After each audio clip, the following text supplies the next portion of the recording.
പ്രേക്ഷകരെ, ഇന്ന് നമ്മൾ പറയുന്നത് ഉത്രട്ടാതി നക്ഷത്രം. 27 നക്ഷത്രങ്ങളിൽ പല മുഹൂർത്തങ്ങൾക്ക് ഉപയോഗിക്കുന്ന ഒരു നാളാണ് ഉത്രട്ടാതി നക്ഷത്രം. ഊണുനാളാണ്. പക്ഷെ ഇതിന് പഞ്ചകദോഷം, അവസാനത്തെ 5 നാളിന് പഞ്ചകദോഷത്തെ കുറിച്ച് ഞാൻ പറയുന്നുണ്ട്. കാരണം സഞ്ചയനം മുതലായ കർമ്മങ്ങളിൽ പഞ്ചകദോഷത്തിന് പ്രാധാന്യമുണ്ട്. അവസാനത്തെ 5 നാളുകളിൽ മരിച്ചാൽ കൊടിയ ദോഷമുണ്ട്. അത്തരത്തിലൊരു പഞ്ചകദോഷം ഇതിനെ തീണ്ടാറുണ്ട്. അതുപോലെ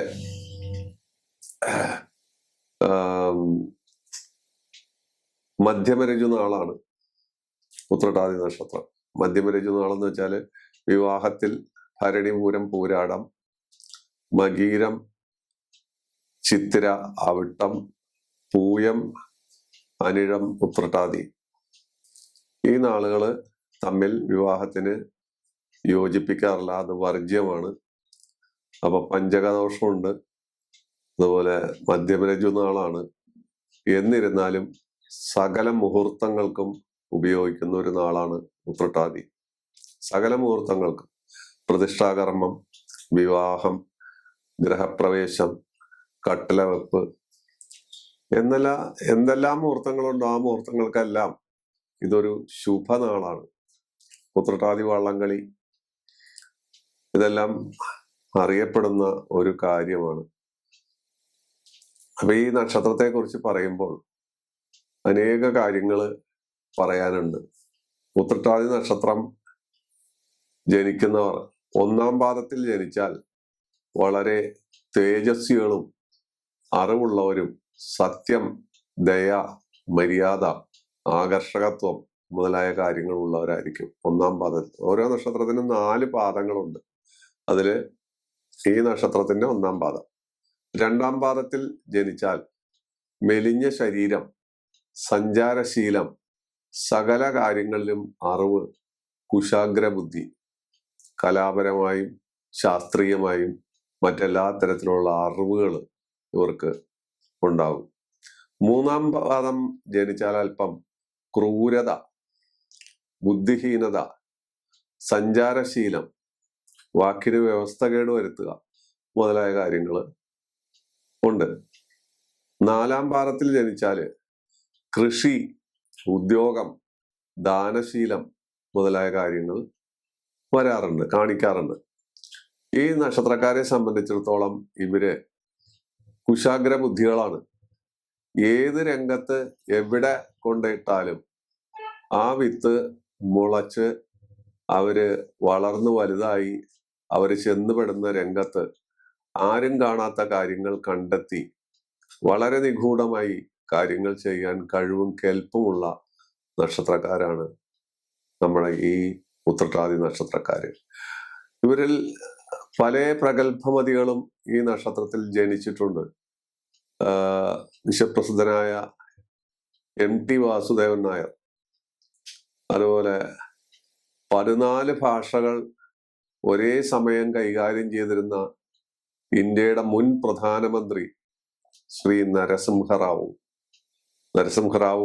മഹാപണ്ഡിതനായിരുന്നു. അദ്ദേഹം രാഷ്ട്രീയക്കാരൻ മാത്രമല്ല, മഹാപണ്ഡിതനായിരുന്നു, കുശാഗ്ര ബുദ്ധിയായിരുന്നു, മിതഭാഷിയായിരുന്നു. അപ്പോ അങ്ങനെയൊക്കെയുള്ള ഇനിയുണ്ട്, ഒരുപാട് പേരെ പറയാൻ പറ്റും. ഞാൻ കൂടുതൽ പേരെ പറയാറില്ല, 1-2 വ്യക്തികളെ മാത്രം പറഞ്ഞു പോവുകയാണ്. ഒരുപാട് പേരെ പറഞ്ഞാൽ അതിനു വേണ്ടി തന്നെ ഒരധ്യായം നമ്മൾ ചെയ്യേണ്ടി വരും. അപ്പൊ ഇവരെല്ലാം ഈ നക്ഷത്രത്തിൽ ജനിച്ച ആളുകളാണ്. അതിൽ നിന്ന് അവരുടെ സ്വഭാവഗതി, MT വാസുദേവൻ നരസിംഹറാവുവിന്റെ എല്ലാം സ്വഭാവം നിങ്ങൾ കേട്ടിട്ടുണ്ടാവും, അറിഞ്ഞിട്ടുണ്ടാവും. അപ്പൊ അവരെ മനസ്സിലാക്കാൻ വളരെ എളുപ്പമാണ്. ഇതിന്റെ മൃഗം പശുവാണ്, വൃക്ഷം കരിമ്പനയാണ്, ഗണം മനുഷ്യനാണ്, അതുപോലെ യോനി സ്ത്രീയാണ്, സ്ത്രീ നക്ഷത്രമാണ്, അതുപോലെ പക്ഷി മയിലാണ്, ഭൂതം ആകാശമാണ്, ദേവത അഹിർബുദ്ധിയാണ്. ഇതൊക്കെ പഞ്ചാംഗങ്ങളിൽ കാണുന്ന ഫലങ്ങളാണ്. ഇവരുടെ ജീവിതചര്യ മിക്കവാറും സ്വദേശത്തെക്കാൾ ഉപരി വിദേശത്തായിരിക്കും. ഇപ്പൊ ഇന്ത്യയിൽ തന്നെയാണെങ്കിൽ സ്വദേശം കേരളമാണെങ്കിലും അവർ ബോംബെയിലോ ഡൽഹിയിലോ കൽക്കട്ടയിലോ ഒക്കെ ആയിരിക്കും. അതിപ്പോ അതല്ലല്ലോ. വിദേശം എന്ന് പറഞ്ഞാല് നമ്മള് കേൾക്കുന്നത് മുഴുവൻ ഇപ്പോ ഇന്ത്യയിലെ ജനസംഖ്യയിൽ ഒരു വലിയ വിഭാഗം കാനഡയിലാണ്. അല്ലെങ്കിൽ മറ്റു പല രാജ്യങ്ങളിൽ ഏതൊക്കെ രാജ്യങ്ങളുണ്ടോ അവിടെ എല്ലാം ഇന്ത്യക്കാരന്, പ്രത്യേകിച്ച് കേരളീയരുണ്ട്. അപ്പോ ഇവര് പൊതുവിൽ സ്വന്തം നാട്ടിലായിരിക്കില്ല നിൽക്കുന്നത്, അന്യദേശത്തായിരിക്കും അവര് വ്യാപരിക്കുന്നത്. അവരെ സംബന്ധിച്ചിടത്തോളം പെട്ടെന്ന് പിണങ്ങും. നിന്ന നിപ്പിൽ, നോക്കിയ നിപ്പിൽ അവര് പിണങ്ങുന്ന ഒരു സ്വഭാവമുണ്ട്. ആ പിണക്കം നിസ്സാര സമയം കൊണ്ട് മാറുകയും ചെയ്യും. അതുപോലെ അവർക്കുള്ള ഏറ്റവും വലിയ പ്രത്യേകത മാതൃപിതൃ ഭക്തിയാണ്. മാതാവിനെയും പിതാവിനെയും അവര് വളരെ കാര്യമായിട്ട് പരിഗണിക്കുകയും അത് പിതാവിന് എന്തെങ്കിലും ഗുണവശങ്ങളുണ്ടെങ്കിൽ ആ പിതാവിനെ കുറിച്ച് അവർ പറഞ്ഞ് പുകഴ്ത്തി പറഞ്ഞ് അല്ലെങ്കിൽ അതിന്റെ കെയർ ഓഫിൽ അവര് പല കാര്യങ്ങളും പറയുകയും ചെയ്യും. അതവരുടെ ഒരു പ്രത്യേകതയാണ്. അതുപോലെ നല്ല ആരോഗ്യവും നല്ല തെളിഞ്ഞ ശരീരവും ഇവർക്കുണ്ടാവും. ആദ്യകാലത്തൊക്കെ ചിലപ്പോൾ സ്കെലറ്റന്മാരായിരിക്കും. പിന്നീട് ഇവര് നല്ല രീതിയിൽ അധ്വാനിച്ചും അല്ലെങ്കിൽ എന്തെങ്കിലും തരത്തിലുള്ള വ്യായാമങ്ങൾ ചെയ്തും ശരീരപുഷ്ടി വരുത്തുകയും ശരീരം അവർ വളരെ കാര്യമായി കാത്തു സൂക്ഷിക്കുകയും ചെയ്യുന്ന സ്വഭാവക്കാരാണ്. ഇവർ ധീരന്മാരാണ്. അവർക്ക് പേടിയൊന്നും ഉണ്ടാവില്ല. ഒരു കാര്യത്തിലും പേടിയൊന്നും ഉണ്ടാവില്ല. ആരോടും നേരിടാനും ആരോടും മല്ലിടാനും ഇവര് തയ്യാറായിരിക്കും. പക്ഷെ ഇവർ അങ്ങോട്ട് ചെന്ന് ഒന്നും മേടിക്കാറില്ല. അവര് സാധാരണഗതിയിൽ വളരെ പതിഞ്ഞ സ്വഭാവക്കാരായി അവരുടെ കാര്യമായി, അവരുടെ ജോലിയായി, അവരുടെ ജീവിതമായി അങ്ങനെ പോകും. പ്രേമ വിഷയങ്ങളിൽ ഇവര് വളരെ ബിരുദന്മാരാണ്. ആരെയും ആകർഷിക്കാനുള്ള കഴിവുണ്ട്. പക്ഷെ പ്രേമം പരാജയമായി മാറാറുണ്ട്. അത് വേറൊരു കാര്യം. അതുപോലെ ഇവര് ഭാര്യാഭർത്തൃ ബന്ധത്തിൽ വളരെ സുതാര്യമായ സ്വഭാവം കാണിക്കുന്നവരും ഭാര്യാഭർത്തൃ ബന്ധം വളരെ കാര്യഗൗരവമായി അവർ പരിപാലിക്കപ്പെടുന്ന ആളുകളുമാണ്. അവരെ സംബന്ധിച്ച് അവരുടെ സന്താനങ്ങളെ അവർ പൊന്നുപോലെ നോക്കുകയും അവരുടെ വിദ്യാഭ്യാസം, അവരുടെ ഉന്നമനം മുതലായ കാര്യങ്ങളിൽ അവർ ദത്തശ്രദ്ധരാകുകയും അതിനുവേണ്ടി വളരെ വലിയ ത്യാഗങ്ങൾ ചെയ്യുകയും ചെയ്യുന്ന കൂട്ടക്കാരാണ് ഇവര്. സ്ത്രീകളാകട്ടെ അവര് ഉത്തമ കുടുംബിനികളും കുശാഗ്ര ബുദ്ധികളും കാര്യമാത്ര പ്രസക്തിയുള്ളവരും സാമാന്യം സൗന്ദര്യമുള്ളവരുമായിരിക്കും. സ്ത്രീകളെ സംബന്ധിച്ച് അവർക്ക് കണിശ സ്വഭാവങ്ങളും കൃത്യനിഷ്ഠയും വളരെ കൂടുതലായിരിക്കും. അതിൽ നിന്ന് വ്യതിചലിച്ചാൽ അവർ അത്തരക്കാരെയും വെറുക്കുകയും അവരുടെ ആ നിയമപ്രകാരം അല്ലാത്ത രീതിയിലുള്ള ആളുകളെ അവര് ഒഴിവാക്കുകയും ചെയ്യുന്ന സ്വഭാവം ഉത്രട്ടാതി നക്ഷത്രം സ്ത്രീകൾക്കുണ്ട്. ഉത്രട്ടാതി നക്ഷത്രം സ്ത്രീകളും ഈ പറയുന്ന രീതിയിലുള്ള പ്രേമബന്ധങ്ങളിൽ ചെന്നപ്പെടുകയും അവസാനം പരാജയത്തിൽ കലാശിക്കുകയും അഥവാ വിവാഹിതരായാൽ തന്നെ പുനർവിവാഹ യോഗം ഉണ്ടാക്കി വയ്ക്കുകയും ചെയ്യുന്ന അവസ്ഥയും കാണാറുണ്ട്. ഇത് സർവ്വസാധാരണ സംഭവമാണ്. ഇതൊക്കെ എന്താണെന്ന് ചോദിച്ചാൽ അതിനൊക്കെ ഒരുപാട് വ്യാഖ്യാനങ്ങളും ഉൾപ്പിരിവുകളും ഉണ്ട്. അത് ഈ ചെറിയ അധ്യായത്തിൽ ഉൾപ്പെടുത്താൻ സാധ്യമല്ലാത്തതുകൊണ്ട് അക്കാര്യം വിടുകയാണ്. ഇവര് പൊതുപ്രവർത്തനത്തില് വളരെ കാര്യഗൗരവമായി ഇടപെടുകയും അതിലെല്ലാം കത്തിക്കയറി ഒരു വലിയ സ്ഥാനത്ത് എത്തുകയും പെട്ടെന്ന് വീഴ്ച സംഭവിക്കുകയും ചെയ്യുന്ന കാഴ്ച സർവ്വസാധാരണമാണ്. സ്ത്രീകളാണെങ്കിലും അവര് എവിടെയും ആരെയും ആകർഷിച്ച് വളരെ ശക്തിയായി മുന്നോട്ട് വന്ന് പൊതുപ്രവർത്തനത്തിൽ പങ്കെടുക്കുകയും അവസാനം അതിൽ നിന്ന് പിന്മാറുകയും ചെയ്യുന്നു. ഇവരെന്തെങ്കിലും ഒരു പ്രസ്ഥാനത്തിൽ ചെന്ന് അതിന്റെ മുൻനിരയിൽ എത്തിക്കഴിഞ്ഞ് അവിടെ നിന്ന് പുറത്തേക്ക് പോകേണ്ടി വന്നാൽ പിന്നെ ആ ഭാഗത്തേക്ക് തിരിഞ്ഞു കയറാറില്ല എന്നുള്ളതാണ് ഏറ്റവും വലിയ കാര്യം. സ്ത്രീകളും ഇതേ സ്വഭാവക്കാരായിരിക്കും. അവര് നിൽക്കുമ്പോൾ അതിന്റെ എല്ലാമായി നിൽക്കുകയും പിന്നീട് അതിൽ നിന്നെല്ലാം പിന്മാറി അവര് അങ്ങനെ ഒരു സംഘടനയോ അല്ലെങ്കിൽ അങ്ങനെ ഒരു പ്രസ്ഥാനവുമായിട്ട്, രാഷ്ട്രീയത്തിലായാലും അത് തന്നെയാണ്, അങ്ങനെ ഒരു കാര്യവുമായിട്ട് അവർക്ക് ബന്ധമുണ്ടായിട്ടില്ല എന്നുള്ള രീതിയിലായിരിക്കും അവര് പെരുമാറുക. എന്നാൽ അവർ കടന്നു വന്ന ആ പ്രസ്ഥാനത്തെ വിമർശിക്കാനോ കുറ്റം പറയാനോ അല്ലെങ്കിൽ കുറവ് പറയാനോ അവരുടെ ശത്രുത മേടിച്ചു കെട്ടാനോ ഇവരുണ്ടാകുകയില്ല. വളരെ തന്ത്രജ്ഞരാണ് അവര്. വളരെ തന്ത്രത്തോടുകൂടി, വളരെ സൂത്രത്തോടുകൂടി സൂത്രശാലികളായി ജീവിക്കുന്ന ഈ ഉത്രട്ടാതി ആണും പെണ്ണും അവരുടേതായ കാര്യങ്ങളിലായിരിക്കും അവർക്ക് കൂടുതൽ പ്രസക്തി. അന്യരെ ഉപദ്രവിച്ചോ അല്ലെങ്കിൽ ദൂഷ്യം പറഞ്ഞോ മറ്റു കുറ്റങ്ങൾ പറഞ്ഞോ അവര് മറ്റുള്ളവരുടെ മുന്നിൽ പരിഹാസ്യരാകാൻ സാധാരണഗതിയിൽ തുനിയാറില്ല എന്നുള്ളതാണ് ഏറ്റവും വലിയ പ്രത്യേകത. ഈ നക്ഷത്രം ജനിക്കുന്നത് ശനിദശയിലാണ്. ശനിദശയിൽ ജനിക്കുന്നവർക്ക് ജനനകാലങ്ങളിൽ വലിയ സൗന്ദര്യമില്ലെങ്കിലും പിന്നീട് ശനി 19 കൊല്ലമാണ്. 19 കൊല്ലം ശനി എത്ര കിട്ടി, എങ്ങനെ കിട്ടി എന്ന് ഓരോ ജനന സമയം അനുസരിച്ചാണ് സംഭവിക്കാറുള്ളത്. അത് നമ്മളെല്ലാ അധ്യായത്തിലും പറയാറുണ്ട്. 19 കൊല്ലത്തിൽ ചിലപ്പോൾ 5 കൊല്ലം കിട്ടാം, 2 കൊല്ലം കിട്ടാം, 17 കൊല്ലം കിട്ടാം, അങ്ങനെ മാറി മാറി വരുന്നത്. അപ്പോ ജനന സമയത്തിനനുസരിച്ചാണ് ആ ശനിദശ കിട്ടുന്നത്. അത് കഴിഞ്ഞാൽ 17 കൊല്ലം ബുധദശയാണ്. ബുധദശ ഇവർക്ക് അനുകൂലമാകാം, പ്രതികൂലമാകാം. അത് ഓരോ ലഗ്നത്തിന്റെ പ്രത്യേകത കൊണ്ടുള്ള വഴിയെ നമ്മൾ പറയും. ഇത് കഴിഞ്ഞാൽ 7 കൊല്ലം കേതു ദശയാണ്. കേതു കഴിഞ്ഞാൽ ശുക്രദശയാണ്.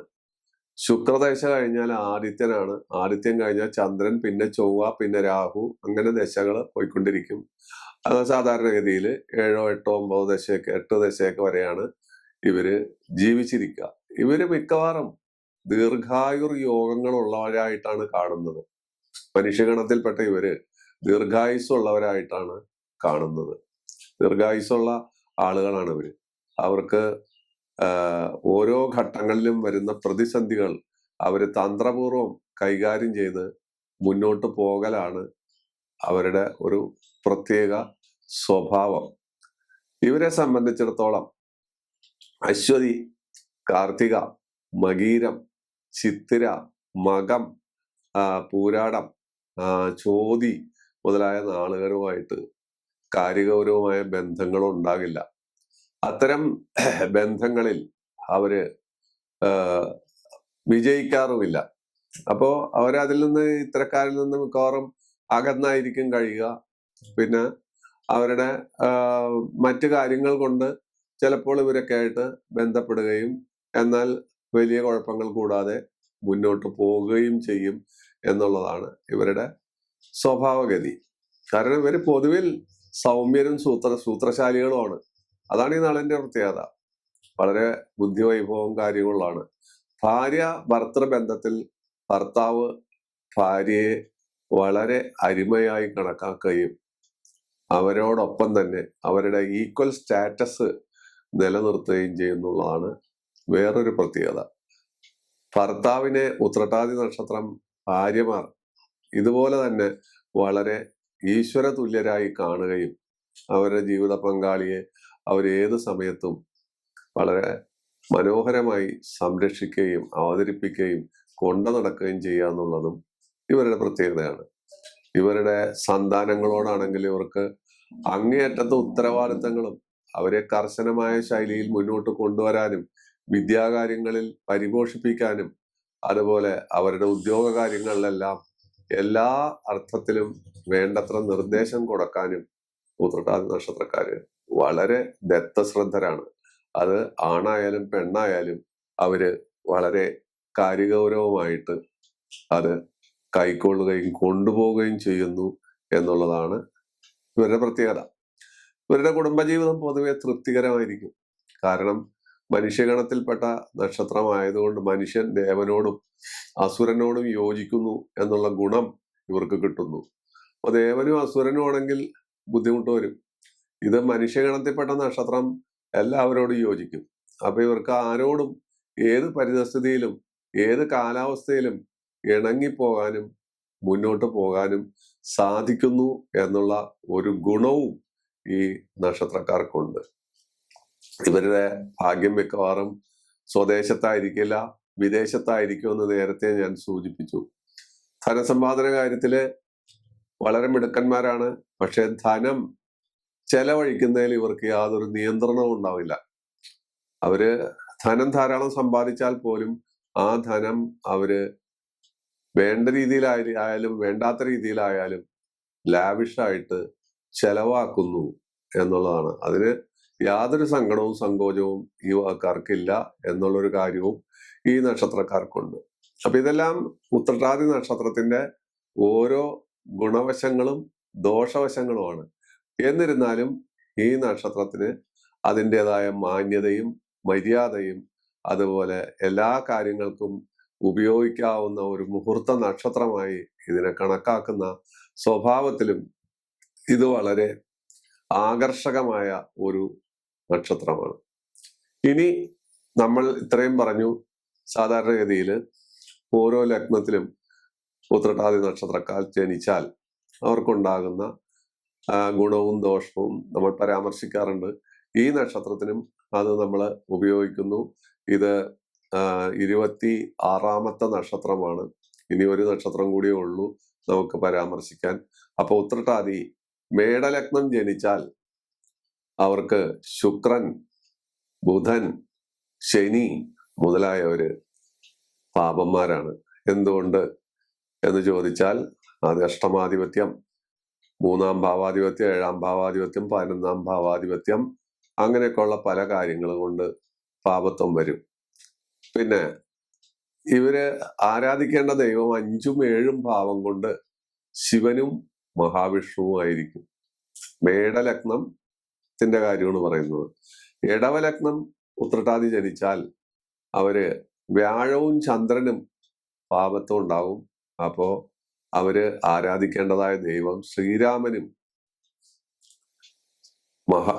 ശ്രീരാമനും ശിവനുമായിരിക്കും. അതാണ് അവരുടെ മേടലഗ്നത്തിന്റെ ആരാധനാമൂർത്തികൾ. മേടലഗ്നമല്ല, ഇടവലഗ്നത്തിന്റെ. പിന്നെ കർക്കിടക ലഗ്ന മിഥുനലഗ്നത്തിനെ സംബന്ധിച്ചിടത്തോളം അവർക്ക് കുജനും ഗുരുവും രവിയും പാപത്വം ഉണ്ടാകും. അവര് ആരാധിക്കേണ്ടത് മഹാവിഷ്ണുവും സുബ്രഹ്മണ്യനും ഭഗവതിയുമാണ്. കർക്കിടക ലഗ്നത്തിനെ സംബന്ധിച്ചിടത്തോളം ശുക്രൻ അവർക്ക് എപ്പോഴും പാപനായിരിക്കും. ആ ശുക്രൻ പാപനായിരിക്കുന്നത് കൊണ്ട് അവർക്ക് ആ ശുക്രൻ നിന്ന് വേണ്ടത്ര ഗുണം ലഭിക്കില്ല എന്ന് കരുതണം. ചിലപ്പോൾ പകുതിയൊക്കെ ഫലം കിട്ടുകയും ചെയ്യാം. കർക്കിടക ലഗ്നത്തിന് ആരാധനാമൂർത്തികള് മഹാവിഷ്ണുവും സുബ്രഹ്മണ്യനും ഭഗവതിയും വരും. ചിങ്ങലഗ്നത്തെ സംബന്ധിച്ചിടത്തോളം ബുധനും ശുക്രനും അവർക്ക് പാപത്വം വരുത്തുന്നു.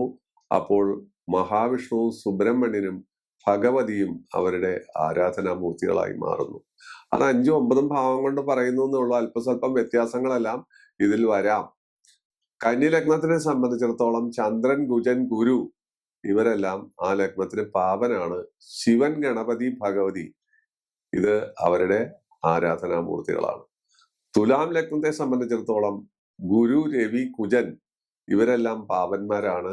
ശിവനും ശ്രീരാമനും അവർക്ക് ഇഷ്ടദൈവങ്ങളാണ്.